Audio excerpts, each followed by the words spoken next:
चलिए आज दूसरी पेंट की क्लास स्टार्ट करते हैं। सबसे पहले हम विंडो प्लस आर करते हैं, MSPAINT MS पेंट टाइप करते हैं। तो ये हमारा MS पेंट ओपन हो चुका है।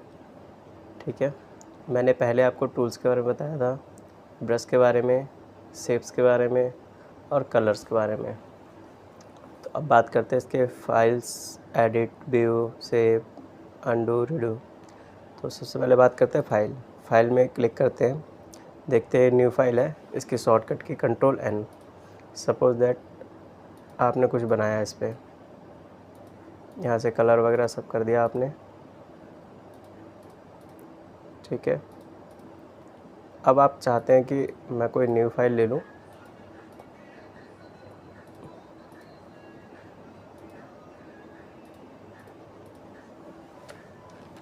ठीक है, अब आप चाहते हो कि ये तो मेरा ख़राब हो गया, चाहे जैसा भी है। अब आप कह रहे हो कि मुझे न्यू फाइल लेनी है, तो उसके लिए आपको यहाँ पे फाइल पे जाना पड़ेगा, या शॉर्टकट की कर सकते हो Ctrl+N। फाइल पे गए, यहाँ पूछता है सेव। अगर आप सेव करोगे तो ये जो फाइल है ये सेव हो जाएगी। अब तो आपको यहाँ पे करना है डोंट सेव। ठीक है, न्यू फाइल आ गई। अब ओपन, मान लीजिए आपने कोई फ़ाइल पहले से बना के सेव करके रखी है। जैसे मैंने यहाँ पे टेक्स्ट ले लिया, this is your first class. ठीक है, अब मैं इसको सेव करता हूँ। ये हमारे पास पहले से सेव करके रखी हुई है क्लास के नाम से। ठीक है, मैं इसे डेस्कटॉप पे सेव करता हूँ। ठीक है, अब सपोज दैट हमें कोई फ़ाइल ओपन करनी है पुरानी बनी हुई, तो यहाँ पे जाएंगे, Ctrl+O इसकी शॉर्टकट की होती है। फाइल पे ओपन पे क्लिक करेंगे, जहाँ भी आपने फ़ाइल रखे वहाँ फाइल पे जाएंगे।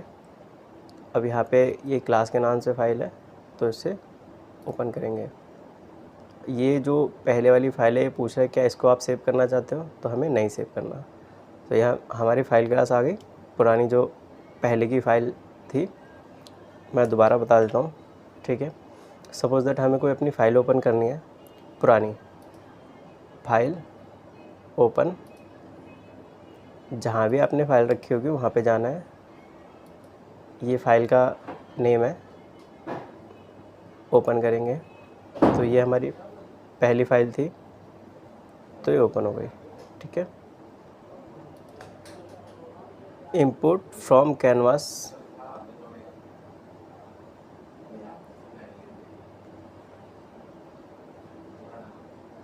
अब हमें इंपोर्ट का मतलब होता है कि हम कहीं से उस फाइल को लेकर आते हैं। एक होता है एक्सपोर्ट, एक होता है इंपोर्ट। इंपोर्ट का मतलब हम कहीं से उसको इंपोर्ट कराते हैं, मतलब कि दूसरी जगह से हम फाइल को लेते हैं। तो फाइल, फ्रॉम अ फाइल, तो सेम वही ऑप्शन है। डेस्कटॉप पे जाएंगे, यहाँ से मैं इसे ले लेता हूँ, इसे अनटाइटल्ड ले लेता हूँ। तो ये होगा कुछ पहले का, तो इसे मैंने ओपन कर लिया है। ठीक है, बाकी मैं इसे डिलीट कर देता हूँ। सेलेक्ट किया, डिलीट। इसी तरीके से आप कैमरे में से भी कर सकते हैं, स्कैन करके भी कर सकते हैं।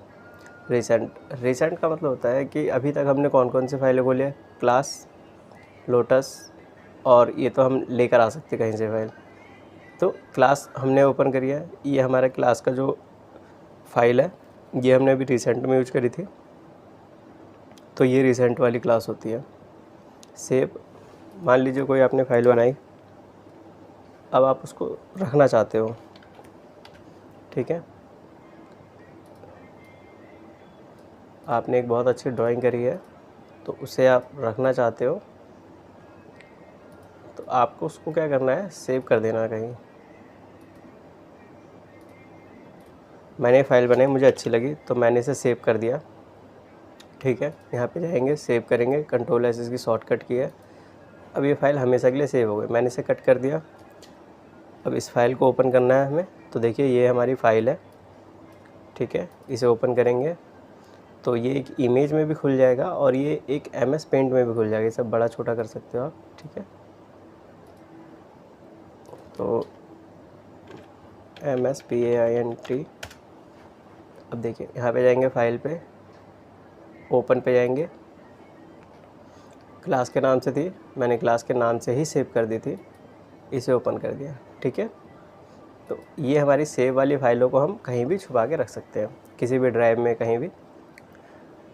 सेव एज की बात करें तो मान लीजिए हमारी पुरानी ड्राइंग थी। अब हमने क्या करना है, इस पर हमने एक सर्कल बनाया, या फिर इसमें हमने एक और ड्राइंग कर दिया, थोड़ा इस तरीके से। इसका कलर फिल कर देते हैं अलग से।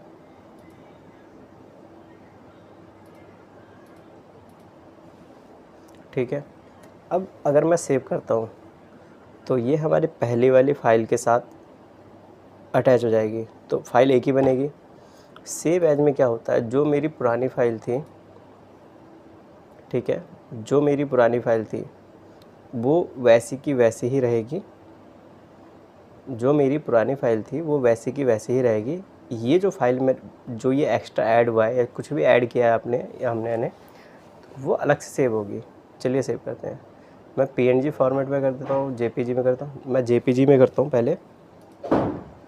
यहाँ पे क्लास 2 के नाम से देता हूँ, डेस्कटॉप पे सेव करता हूँ, तो ये सेव हो गई। ठीक है,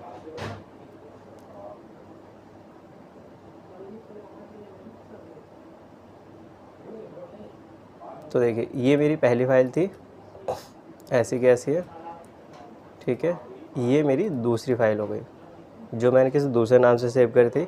तो इससे फ़र्क क्या पड़ता है, जो ये पहली वाली फ़ाइल थी इसमें कोई फ़र्क नहीं आएगा, ये वैसी की वैसी रहेगी। आप इसी में कुछ और एडिट कर सकते हैं। ठीक है, तो इस तरीके से इसको यूज करना होता है, सेव और सेव एज को।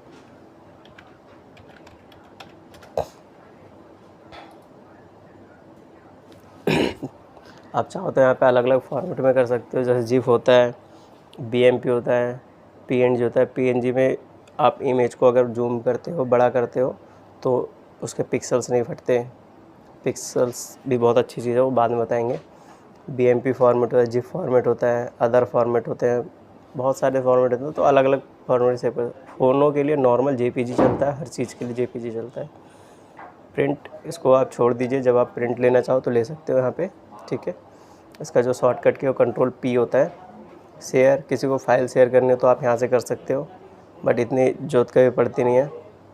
ठीक है, सेट एज डेस्कटॉप बैकग्राउंड, मान लीजिए आपने ये फाइल ओपन करी यहाँ से,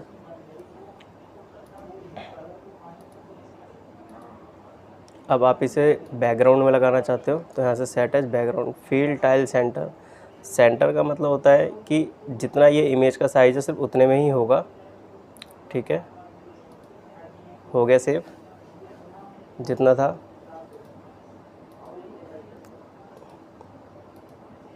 टाइल का मतलब होता है, देखते हैं टाइल का क्या मतलब। टाइल का मतलब होता है कि छोटे छोटे हो जाएंगे। एक पेज पे अगर वो आया तो कट के आएगा। देखिए यहाँ से ये कट के इधर आ गया, इतना ही छोटा था तो ये कट के यहाँ आ गया, तो इस तरीके से इमेज आ जाती है। ठीक है, फील का मतलब होता है एक ही इमेज, चाहे वो फटे, उसके पिक्सल फट जाएंगे लेकिन होगी वो जूम। देखो इसका पिक्सल फट गया यहाँ से। ठीक है, ये थोड़ा सा जूम हो गया है ना, तो इसके पिक्सल्स फटते हैं। जब भी हम मोबाइल पे कोई इमेज जूम करते हैं तो कई बार होता है उसके पिक्सल्स फट जाते हैं, सेम वही प्रोसेस है। ठीक है, इमेज प्रॉपर्टी, इमेज की प्रॉपर्टी होती है। जैसे अब मान लीजिए मैंने जो भी इमेज बनाया हो, वो फाइल कब बनी, 27/5/2025 9:54 में बनी है। इसका साइज़ क्या है, DPI क्या है, इंचज़ में है, सेंटीमीटर, पिक्सल्स में है, इसका विड्थ और हाइट कितनी है, बाय डिफ़ॉल्ट जो भी है। तो ये इसकी प्रॉपर्टी होती है। जैसे आप कभी फ़ोन में जाते हो, फ़ोन में भी इमेज की प्रॉपर्टी देते हो कि कितने की साइज़ की ये फ़ाइल है, MB में है, KB में है, या फिर 2 MB, 10 MB, 15 MB। तो फाइल का साइज़ बताने के लिए होता है। ये होता है लास्ट ऑप्शन एग्जिट के लिए, तो हम इसे एग्जिट कर सकते हैं। ठीक है, तो फिलहाल ये फाइल पूरा कंप्लीट हो चुका है। एडिट भी कुछ नहीं है, कट कॉपी पेस्ट है। सपोज दैट आपने यहाँ से सेलेक्ट किया इसे पूरे को, एडिट पे गए, कट कर लिया। अब ये कट हो गया इतना पूरा एरिया। अब आपको पेस्ट करना है, तो यहाँ पे आपने पेस्ट कर दिया और आप इसे कहीं भी मूव कर सकते हो। मैं इसे पहले वहीं एडजस्ट कर देता हूँ। ठीक है, ये हो गया। अब मान लीजिए आपको इसका डुप्लीकेट चाहिए, बनाओगे टाइम लगेगा। पहले सबसे पहले सेलेक्ट करेंगे, सेलेक्ट किया, एडिट, कॉपी किया। कॉपी का मतलब होता है एक और उसकी सेम कॉपी यहाँ से पेस्ट कर दिया। अब आपने यहाँ पे इसे रख दिया। हाँ, आप इसे छोटा बड़ा भी कर सकते हो।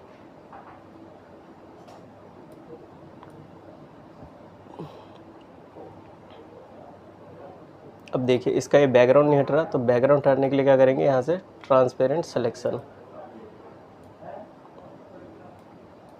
तो ये नहीं हो रहा, यहाँ से करते हैं।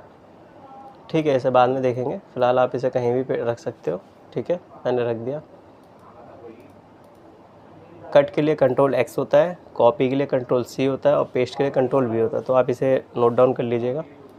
व्यू में होता है जूम, आप कितना भी जूम कर सकते हो, जूम इन, और आप यहाँ से भी कर सकते हो। ठीक है, यहाँ पे बार बार जाना पड़ेगा आपको। जूम आउट, छोटा कर देंगे। ठीक है, यहाँ पे गाइडलाइन होती है, रूलर होता है। सपोज दैट आप कोई इमेज बनाते हो तो उसको एग्जैक्ट बनाना है, तो मैं इसे क्या करता हूँ, अब यहाँ से है, मुझे मान लीजिए कोई शेप लेना है, तो शेप मैं ऐसे लूँगा, यहाँ से मैं 200 तक यहाँ गया और फिर 200 तक यहाँ नीचे भी आऊँगा। ठीक है, तो ये आप देख रहे हो, ये देखिए जहाँ जहाँ मेरा कर्सर जाएगा आगे दिखाई देगा और यहाँ नीचे। तो आप एग्जैक्ट साइज के हिसाब से आप ले सकते हो। ठीक है, एग्जैक्ट साइज का आप कुछ भी शेप लेना हो तो ले सकते हो। ग्रिड लाइंस होती है, इस तरीके से आ जाएंगी। इसका फ़ायदा इतना ही है कि आप सपोज दैट आपने यहाँ पे कोई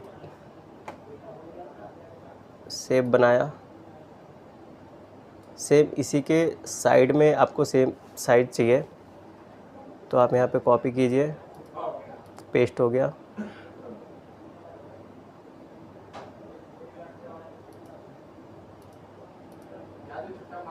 पहले सेलेक्ट करते हैं, इतना कॉपी किया, पेस्ट कर दिया। इसी के हमें कुछ करना नहीं है, सिर्फ इस वाली लाइन को पकड़ के चलना है यहाँ से। ठीक है, तो सेम इसके साइज का सेम इसी के बराबर होगा, ऊपर नीचे नहीं होगा। ग्रिड लाइन इसीलिए होती है, अगर ये ग्रिड लाइन नहीं होगी तो आप ऊपर नीचे करने में कंफ्यूज हो जाओगे। तो इस तरीके से होता है। इसे साइड में चाहते हो, साइड में लेफ़्ट राइट अप डाउन कहीं भी कर सकते हो आप। स्टेटस बार होता है अपना ये डाउन सेव।